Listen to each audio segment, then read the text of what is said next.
I bring with me greetings and friendship of the people of the United States, including tens of millions of proud Mexican Americans. This is my fourth visit to Mexico as president.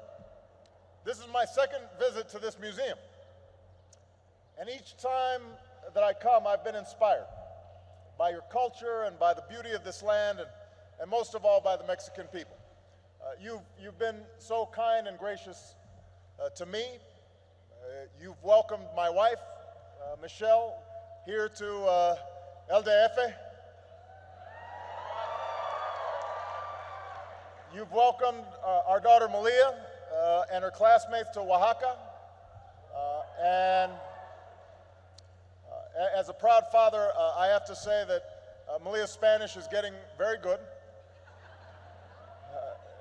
It helps that she's smarter than I am. And it's an honor to be back in Mexico City, one of the world's great cities.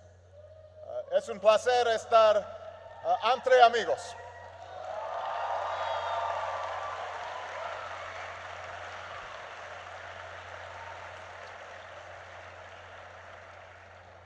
And it's fitting that we gather at this great museum, which celebrates Mexico's ancient civilizations and their achievements in arts and architecture, medicine and mathematics.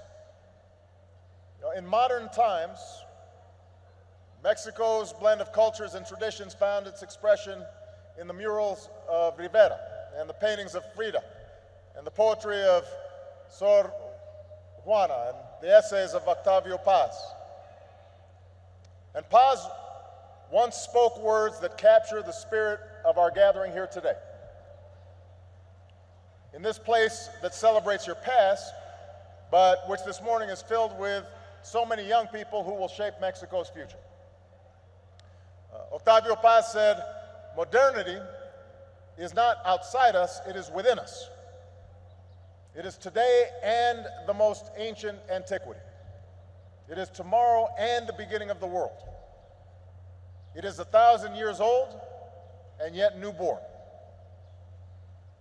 And that's why I wanted this opportunity to speak with all of you today, because you live at the intersection of history that Octavio Paz was referring to. The young people of Mexico, you honor your heritage, thousands of years old, but you're also part of something new, a nation that's in the process of remaking itself. And as our modern world changes around us, it's the spirit of young people, your optimism and your idealism and your willingness to discard old habits that are no longer working that will drive the world forward. You see the difference between the world as it is and the world as it could be, between old attitudes that stifle progress and the new thinking that allows us to connect and collaborate across cultures.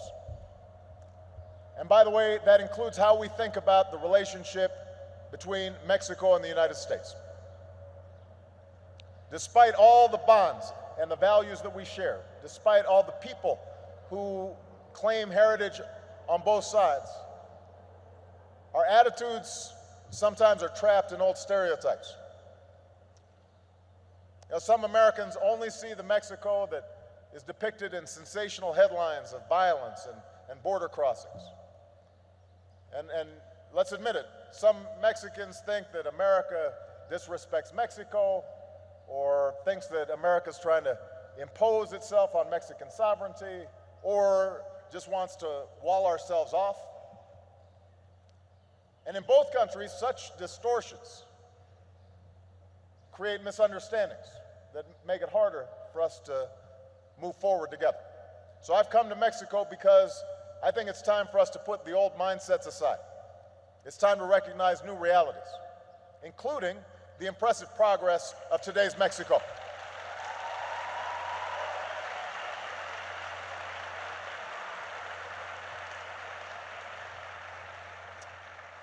It is true that there are Mexicans all across this country who are making courageous sacrifices for the security of your country.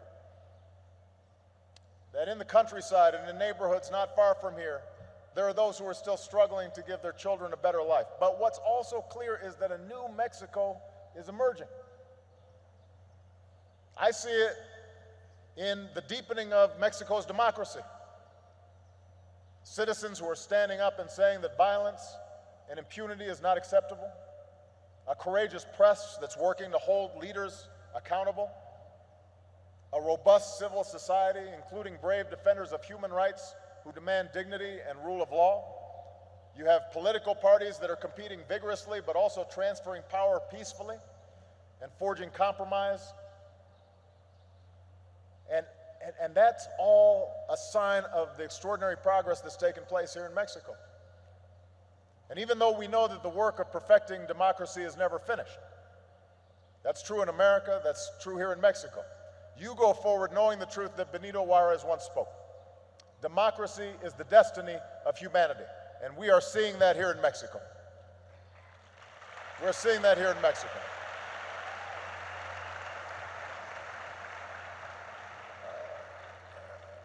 We're also seeing a Mexico that's creating new prosperity, trading with the world, becoming a manufacturing powerhouse from Tijuana to Monterrey to Guadalajara and across the Central Highlands. A global leader in automobiles and appliances and electronics, but also a center of high-tech innovation, producing the software and the hardware of our digital age. One man in Querétaro spoke for an increasing number of Mexicans. There's no reason to go abroad in search of a better life. There are good opportunities here. That's what he said, and you were an example of that. And in fact, I see a Mexico that's lifted millions of people from poverty. Because of the sacrifices of generations, a majority of Mexicans now call themselves middle class, with a quality of life that your parents and grandparents could only dream of. This includes, by the way, opportunities for women, who are proving that when you give women a chance, they will shape our destiny just as well as men, if not better.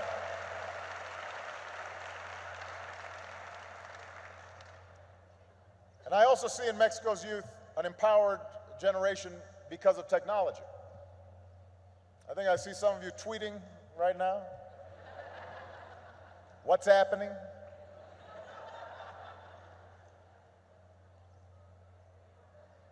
And whether it's harnessing social media to preserve indigenous languages or speaking up for the future that you want, you're making it clear that you want your voice heard. And because of all the dynamic progress that's taking place here in Mexico, Mexico is also taking its rightful place in the world, on the world stage. Mexico is standing up for democracy, not just here in Mexico, but throughout the hemisphere. Mexico is sharing expertise with neighbors across the Americas. When they face earthquakes or threats to their citizens or go to the polls to cast their votes, Mexico is there, helping its neighbors. Mexico's joined the ranks of the world's largest economies. It became the first Latin American nation to host the G20. And just as Mexico is being transformed, so are the ties between our two countries. You know, as president, I've been guided by a basic proposition. In this relationship, there's no senior partner or junior partner. We are two equal partners, two sovereign nations. We must work together in mutual interest and mutual respect, and if we do that, both Mexico and the United States will prosper.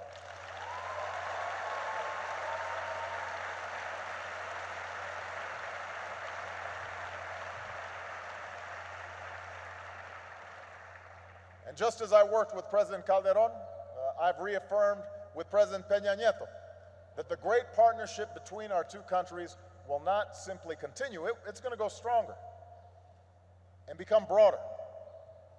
And in my time with President Peña Nieto, I've come to see his deep commitment to Mexico and its future, and we share the belief that as leaders, our guiding mission is to improve the lives of our people. And so we agree that the relationship between our nations must be defined not by the threats that we face, but by the prosperity and the opportunity that we can create together.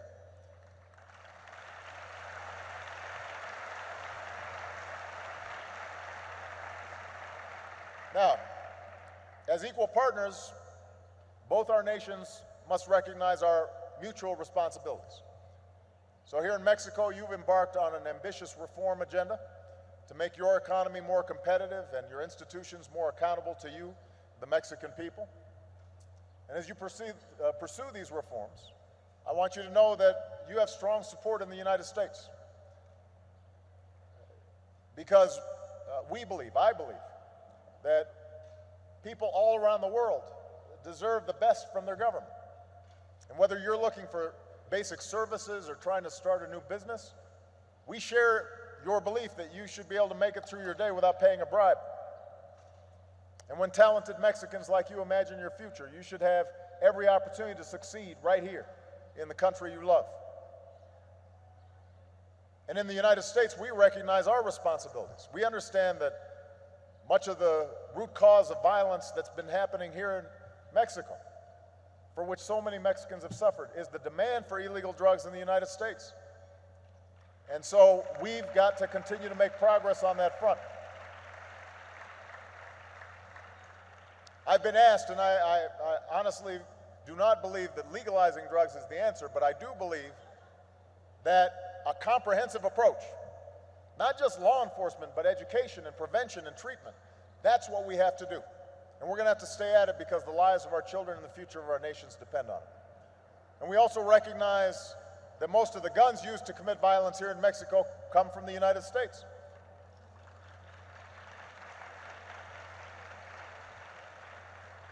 I think many of you know that in America, our Constitution guarantees our individual right to bear arms. And as president, I swore an oath to uphold that right, and I always will. But at the same time, as I've said in the United States, I will continue to do everything in my power to pass common sense reforms that keep guns out of the hands of criminals and dangerous people, that can save lives here in Mexico and back home in the United States. It's the right thing to do.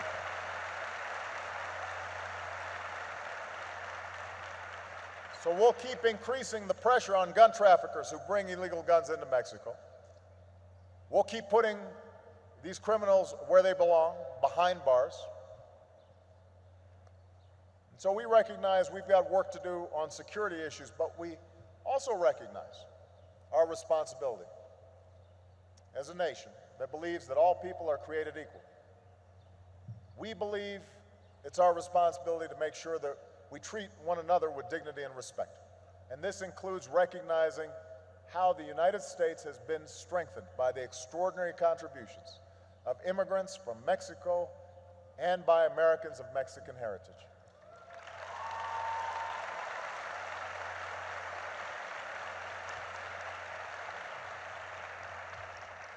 The Mexican Americans enrich our communities, including my hometown of Chicago, where you can walk through neighborhoods like Pilsen, Little Village, La Villita, dotted with murals of Mexican patriots. You can stop at a fonda, you can hear some mariachi, where people are inspired by the deep faith of both our peoples at churches like Our Lady of Guadalupe. And we've got a Chicago in here somewhere.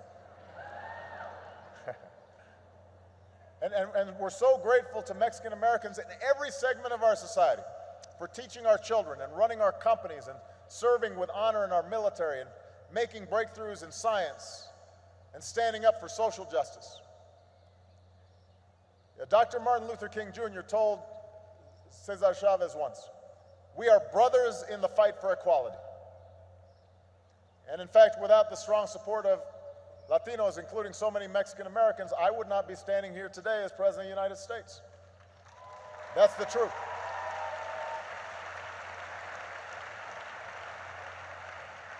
And so given that that is America's heritage, given that we share a border with Mexico, given ties that run back generations,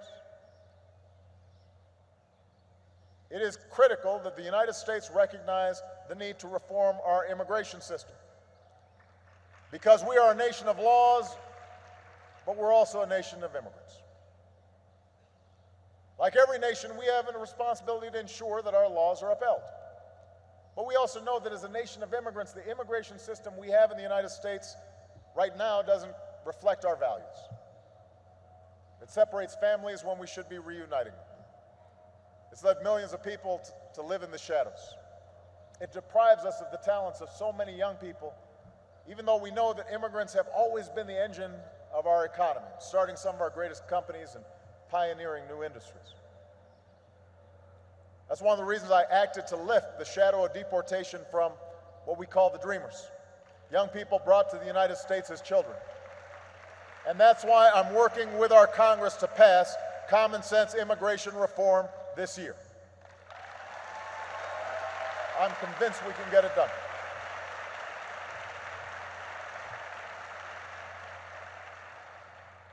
Reform that continues to strengthen border security and strengthen legal immigration, so citizens don't have to wait years to bring their families to the United States. Reform that holds everyone accountable, so immigrants get on the right side of the law and so immigrants are not exploited and abused.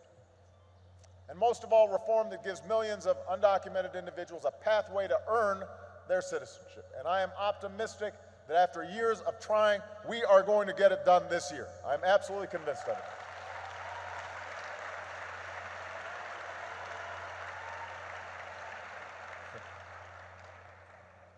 And obviously, we're going to have to work with the Mexican government to make sure that we've got a well-regulated border. But I also want to work with the Mexican government because I believe that the long-term solution to the challenge of illegal immigration is a growing and prosperous Mexico that creates more jobs and opportunities for young people here. I agree with the Mexican student who said, I feel like we can reach the same level as anyone in the world. That is absolutely true. And so I firmly believe, juntos podemos lograr más. Together we can achieve more.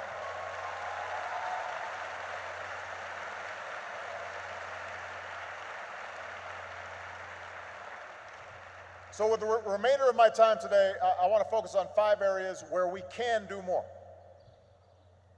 Number 1, let's do more to expand trade and commerce that creates good jobs for our people. You know, we already buy more of your exports than any country in the world. We sell more of our exports to Mexico than we do to Brazil, Russia, India, and China combined. Mexican companies are investing more in the United States, and we're the largest foreign investor in Mexico because we believe in Mexico and want to be a partner in your success. So guided by the new economic dialogue that President Peña Nieto and I announced yesterday, let's do more to unlock the true potential of our relationship. Let's keep investing in our roads and our bridges and our border crossings so we can trade faster and cheaper. Let's help our smaller businesses, which employ most of our workers, access new markets and new capital. The big markets right across the border. Let's empower our young entrepreneurs as they create startup companies that can transform how we live.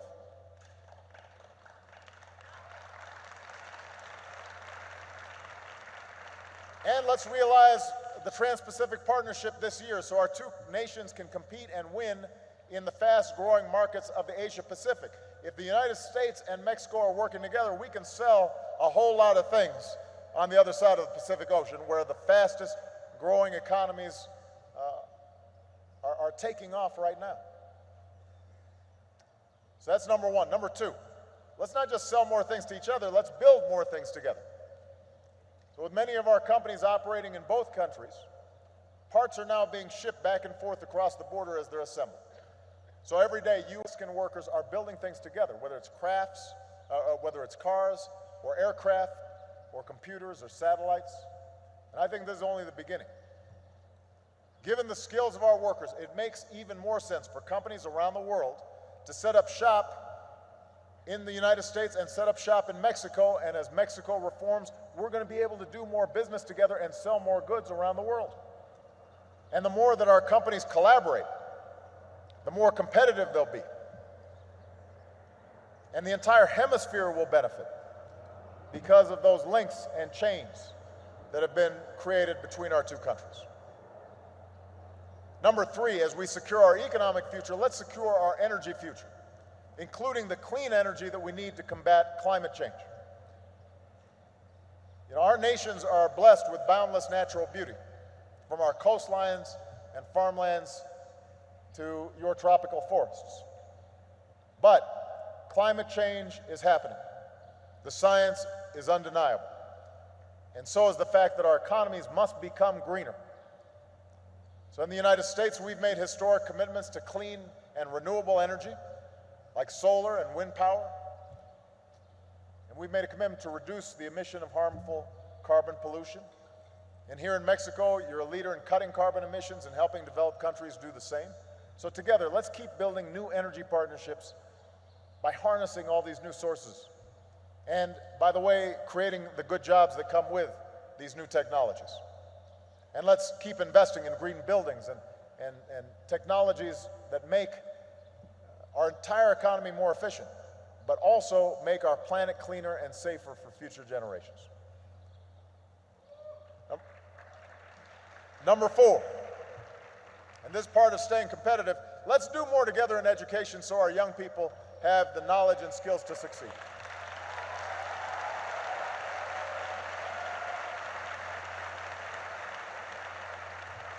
You know, here in Mexico, you've made important progress with more children staying in school longer and record numbers of students like you getting a university education. Just imagine how much the students of our two countries could do together, how much we could learn from each other. And that's why President Peña Nieto and I announced a new partnership in higher education to encourage more collaboration between our universities and our university students.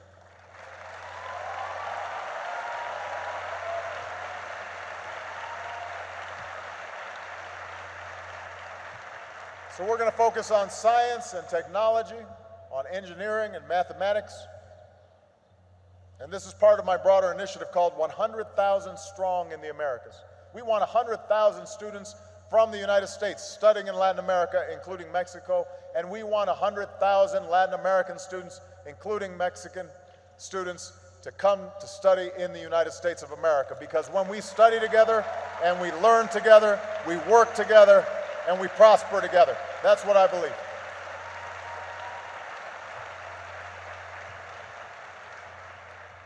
And finally, to help spark prosperity in both our countries, let's truly invest in innovation and research and development together. Now, here in Mexico, you're now a global leader in graduating engineers and technicians. One of Mexico's leading scientists, Rafael Navarro Gonzalez, is helping analyze data from the rover that we've landed on Mars. So together, let's remember that every dollar, every peso that we invest in research and development returns so much more to our economies in jobs and opportunity, new products, new services. And that's why I'm calling for us to forge new partnerships in aerospace and IT and nanotechnology and biotechnology and robotics. Let's answer the hope of a young woman, a student at the National Polytechnic Institute, who spoke for so many in your generation, so eager to make your mark. She said, give us jobs as creators. Give us jobs as creators. You know, sometimes young people are known as just consumers of goods, but we want young people creating the new products, the next big thing that will change how we live our lives. So that's the agenda that I want to pursue. And I understand that there are those, both here in Mexico and elsewhere in Latin America, but also back home in the United States, who are skeptical of progress, who maybe doubt the capacity for us to make the most of this moment. There are always cynics who say, oh, this is too hard, the headwinds you face are too stiff. They say Mexico's been here before, we look like we're making progress, we're looking at a bright horizon on the verge of great possibility, but then we get blown off course. And it's true that nothing is inevitable. Progress and success is never guaranteed. The future that you dream of, the Mexico you imagine, it must be built, it must be earned. Nobody else can do it for you. Only you can earn it. You are the future. As Nervo wrote in La Raza de Bronce, tú eres el sueño, you are the dream.